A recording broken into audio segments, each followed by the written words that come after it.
24, driving business.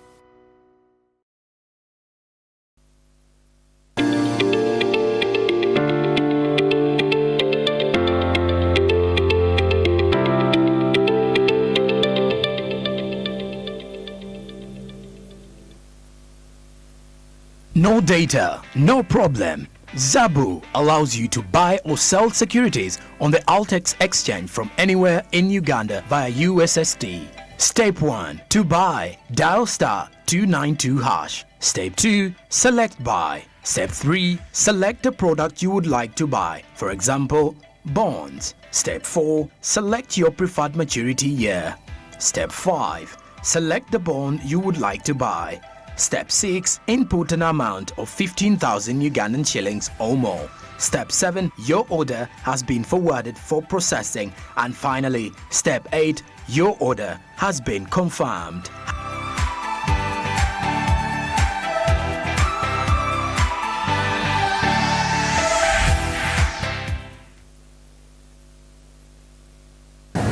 Hello there, welcome back from that short break, and as promised we've come back with more information concerning smart contracts. These are part of the blockchains, and they're rather fascinating aspect of the blockchain technology. So Mr. Andrew, could you give us a short insight on what a smart contract is exactly? All right, thank you very much, Gloria, and my name is Andrew once again. I'm a blockchain enthusiast. I'm the tutor at Metro Plus Labs, and also I'm the coordinator Eastern Central Africa. Yeah, I'm also a software engineer, Web3 developer. So we were talking about smart contracts. Smart contracts are basically, these are written, they are digital contracts that are written onto the blockchain that execute at a certain level of any interaction of at any level, or at a certain level of any transaction. Yeah. So these smart contracts can or come. I want to give you an example of what a smart contract is. We talked about the land sector in the first part you had. I'm also going to mention slightly on the health sector, what a smart contract can do. Yeah. Let's say we have many hospitals here in Uganda.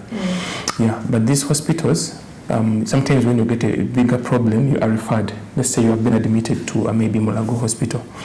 But at that level, when you there's a certain point where they tell you we cannot handle, we can maybe send you to Chirudu Hospital. You understand?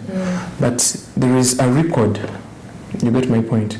That the hospital that is referring you has to send to the referral hospital. You get my point. But this record, at the beginning, it may be very small, you understand, but it has to come up with a lot of things. You get my point? Today, right now, I will be honest with you, that record will only involve that this person maybe has got an accident and his pancreas is injured, or you understand, you get that. But there is that history data that the Mulago Hospital may not be having. You understand? So that data can be recorded onto the blockchain. You get my point? That as soon as you reach the Chirudu Hospital, it is eventually retrieved because now your identity is there on the blockchain. You understand? And these people can be able to track down how you have been getting treatment from different hospitals around before you move to Mulago Hospital, before you were sent. You get my point? And that data can be able, where is the smart contract coming in? That data can show that at this level, this person might need a transplant. Okay. You get my point? And that is what is going to show at what? At Chirudu Hospital. So as soon as it is showed, the contract is executed that now you need a transplant. We cannot do work on your pancreas anymore. You get my point? That is how smart contracts work. It's a bit technical, but I'm just trying to give you an example of how it can work. You get my point? So how do we integrate this blockchain and smart contract system into the health sector? There are so many pharmacies around. You get my point? And most of the time we take a lot of drugs, but we don't get proper prescription from medical doctors. You get my point? But if the pharmacist is recorded onto the blockchain, every time you go to buy drugs to treat a certain disease, maybe it may be headache, by the way, and you're buying paracetamol, and every time you do it, it is recorded down. Okay. So by the time you get a serious problem and you are referred to a bigger hospital, it's easy to say that this person has been using paracetamol and it was wrong. You get my point? For a certain period of time. Because now that information is all over the blockchain, it's distributed on different ledgers. So that is how smart contracts and blockchain is going to be able to move in the health sector. There are so many things I can share with you. When you look at the chain food supply, you get my point. When I talk about chain food supply, is how do we, you see in Africa, most of the time we eat whatever we want. We don't take time to revise or go down on ground and we see that what I'm eating, is it what I'm supposed to eat? Where is it coming from? Yeah. Let me give an example of chicken. Yeah. Is it who is farming this chicken? What are they feeding on the chicken? You get my point?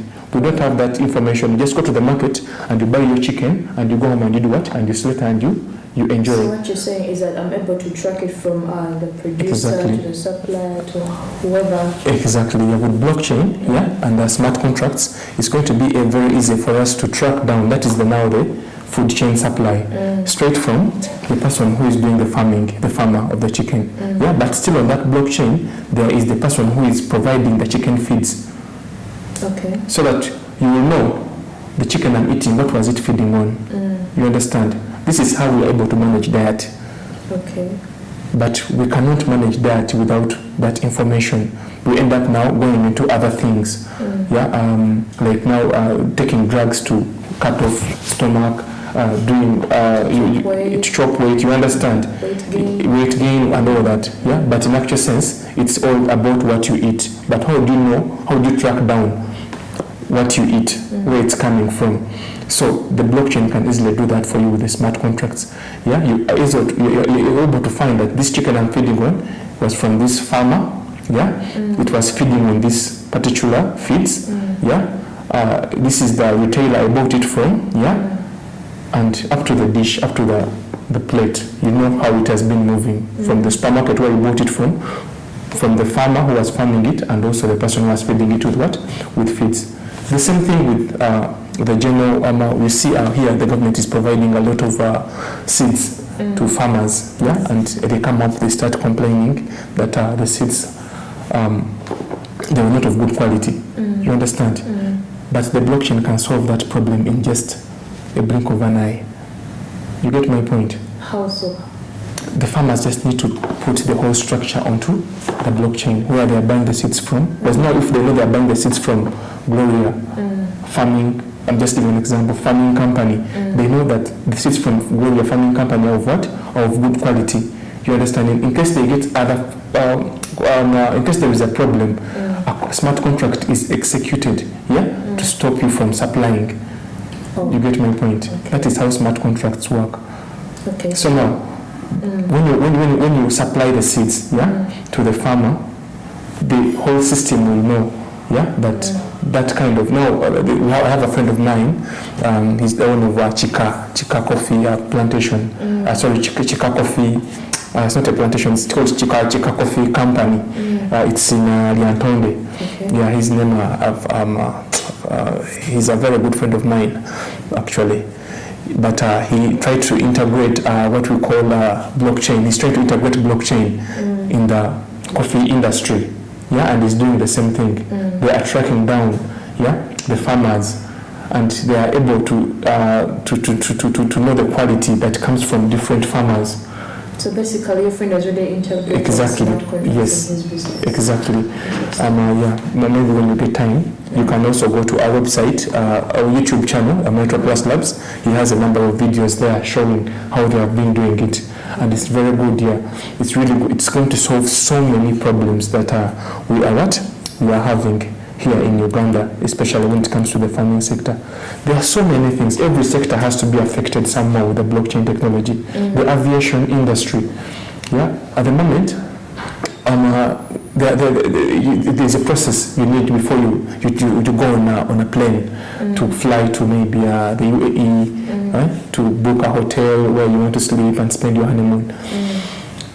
When you have your passport, you go, you get a visa. You say you apply for a visa, you send in your passport, they put in your visa, then you go and apply for an air ticket.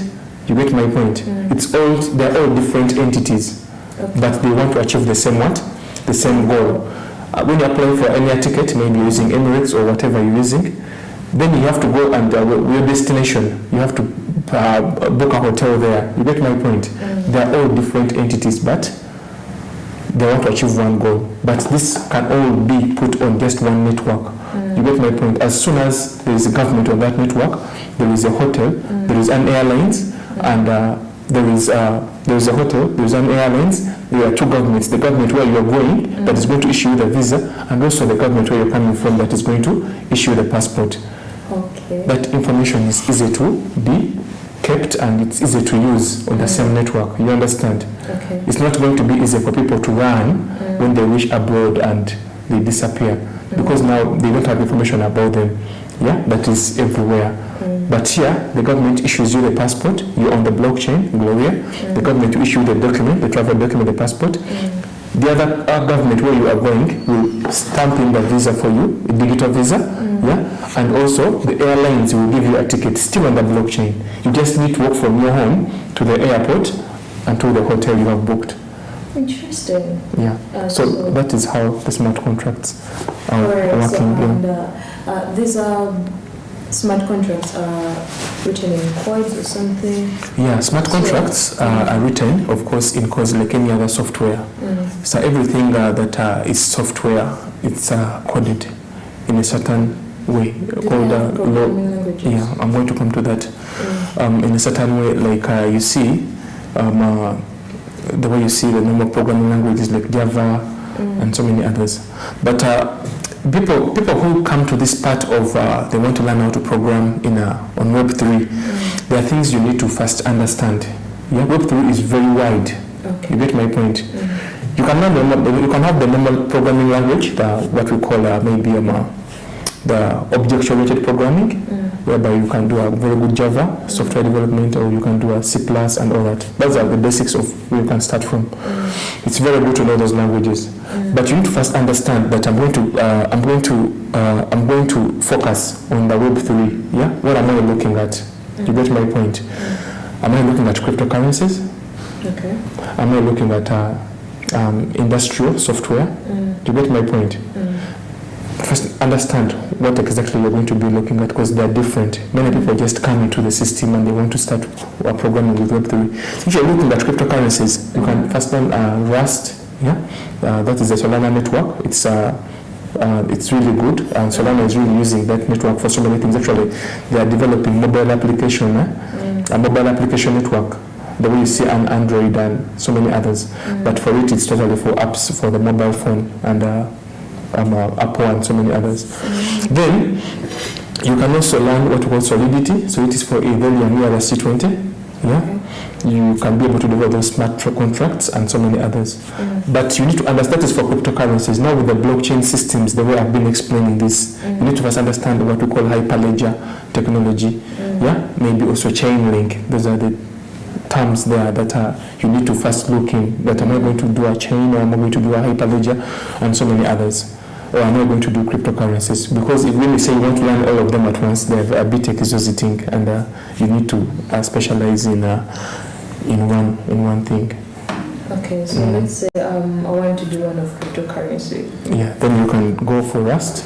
Yeah, you go for Rust, yeah, and also maybe learn Solidity. Yeah, that is very good for beginners. But you need to have a good background of programming, at least in Java and some other languages. Okay, so are they like legally binding, these smart contracts? What do you mean legally binding? Legally binding, like how do they work in practice? Of course they work in practice when you integrate them into the system. Yeah, like I've been explaining. After developing the smart contract, yeah, let's say now we are developing a system of someone has to pay you money, yeah, by one. You get my point. So I have to write down the system that at exactly 1, you have to pay Gloria this amount of money. If not, then I incur what? A penalty. A penalty, you understand? So that is how I'm integrating the system into, that's why I'm integrating the contract into the blockchain system. Yeah. So I've showed you the different practices of how we can use them through the aviation, through the health sector, through the farming, and also through the land and settlement sector. Okay, so and coming to from smart contracts, and then we move to like the public and private blockchain systems. Like, what's the difference between the two? Okay, thank you very much. That is a very important question. Okay, when we talk about public and private blockchain systems, you see, blockchain is very wide. Yeah, a public blockchain system is like now you see the current Bitcoin blockchain. It's public. It is open source. Anyone can go on there. They develop something. They add it on there. Then they say, yeah. Let me give an example. Let's say we want to, you have a company, Gloria, a tours and travel company. I'm just giving an example. And you want to integrate this tours and travel company onto the blockchain. Yeah? Maybe you want to be paid, maybe you want to write smart contracts, maybe, how can I give an example that you can easily understand? Let me give an example like, maybe you want to be paid in crypto, yeah? You want to be paid in crypto, that is one, but that is, see, we're not integrating blockchain on that. How can I do this? I'm trying to find an easy way to do that. But anyway, you have a tours and travel company and you want to integrate it on blockchain.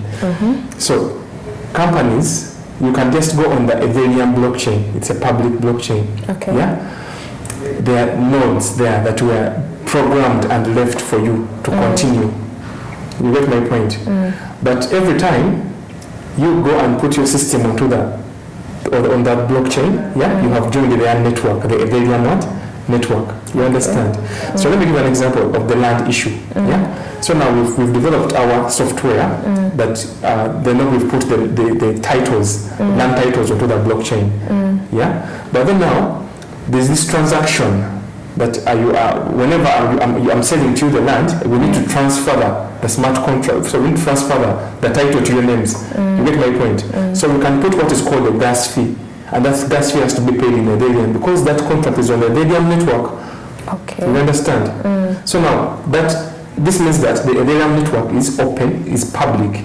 It's open and it's public for you to do what? To use. There are nodes there, we call them nodes that you could come and add on other nodes onto those nodes to be able to move your system very well.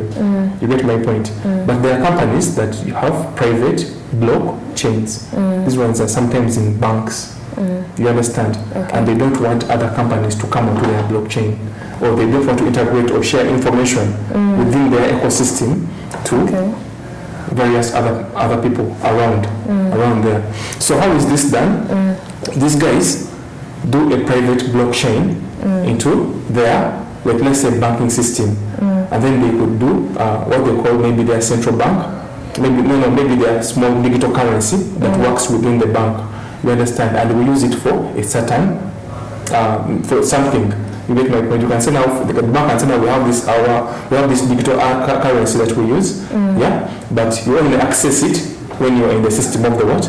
Of the bank. It cannot work outside the what? The system. Then they show you the outcomes or the possibilities that come up with currency. So that's the difference between the private and the public blockchain system. The privates are owned by a certain group of people. The ecosystem is very small. They don't allow other people to join into their systems. You get my point? But public, they are left open. Yeah, that other people can come and then they add onto their systems. You've heard Nokia integrating its system on the Ethereum blockchain. You get my point? Yeah. You've heard Samsung integrating their systems onto the Ethereum blockchain. You get my point?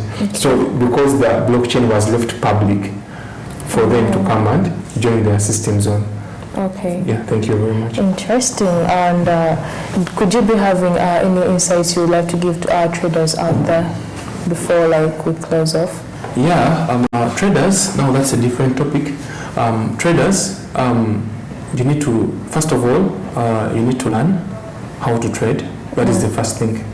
First, learn very well When you learn, you learn how to manage your emotions. You learn how to manage your money on the account. You learn how to manage everything that is around you. Your account, your emotions. You learn how to manage your income. And then you learn how to do the technical analysis. So learning is basically the first thing I would encourage you guys to first do. Sit down and learn. In Metro Plus Labs, we have been teaching how to trade. Yeah, actually we are done with the first class almost, and then now we are going to recruit a new class. Just go to metropluslabs.com, the BLC center, then you'll be able to register so that you can learn how to trade before you go and start trading your money. Most of the time people say that trading is hard, but trading is not hard if you've understood how to do it. So I would encourage you and I would advise you, please, first thing you need to do is to learn and get proper information before you start trading. That is the insight I can give. Thank you, Mr. Andrew Senyomo, for those great insights on the blockchain. My name is Nampija Gloria Christine, and we'll be back with more insights on blockchain. Thank you for today. Thank you very much.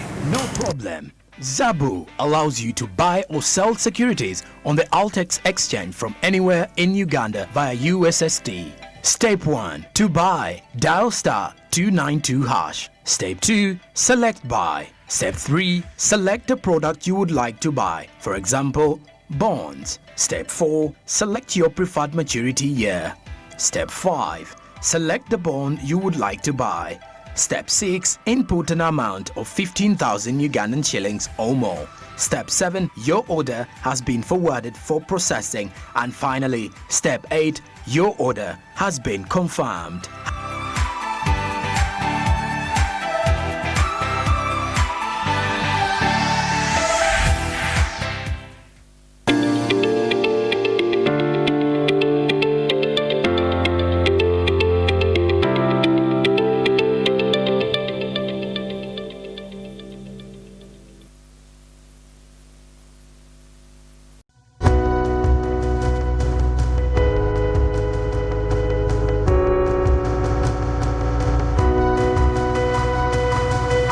Smart 24, driving business.